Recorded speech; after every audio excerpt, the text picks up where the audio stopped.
What led to historical state budget crises and recovery? Imagine a time when a state's finances suddenly hit a wall, forcing tough choices and quick fixes. That's what happens during a state budget crisis. But what causes these financial crashes, and how do states bounce back? Let's explore the main reasons behind these ups and downs. First, economic recessions play a big role. When the economy slows down, people earn less and businesses sell less. This means less money from income taxes and sales taxes, which are the main sources of revenue for states. During tough times like a stock market crash or a recession, states see their revenue drop sharply. At the same time, more people need help from programs like Medicaid, unemployment benefits, and welfare. This increases state spending just when their income is shrinking.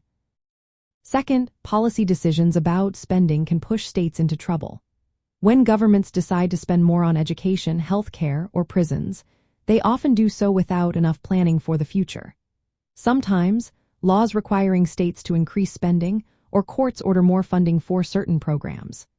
During good economic times, politicians may expand these programs, but when the economy turns sour, these commitments become hard to meet. Third, tax cuts and federal policy changes can weaken state budgets. When states cut taxes to attract businesses or voters, they lose revenue. Federal government decisions that reduce aid to states also make balancing budgets harder. During economic booms, some states lower taxes, but when a downturn hits, they have less money to work with. Fourth, many states did not save enough during good times. They lacked enough rainy day funds or reserves to cover shortfalls. Without savings, they had to cut services or raise taxes to fill the gaps. This made recovery slower and more painful. Fifth, long-term liabilities like underfunded pension systems also drain state budgets. When states don't put aside enough money for retiree benefits, they must allocate large parts of their budgets to cover these obligations. This leaves less money for other services and makes bouncing back harder. Recovery usually involves cutting spending or freezing programs to save money. States might raise taxes or fees to bring in more revenue. They also work on reforming pension systems to reduce future costs. Building up reserve funds again is a key step to prepare for future downturns.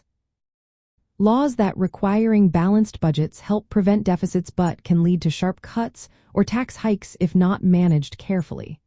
Some states change laws to allow more flexibility, like setting limits on spending or improving revenue forecasts. Successful recovery often combines policy reforms with economic growth. When the economy improves, states can restore services and rebuild their finances. Overall, these crises show how important it is for states to manage spending wisely, save during good times, and have laws that support stable finances.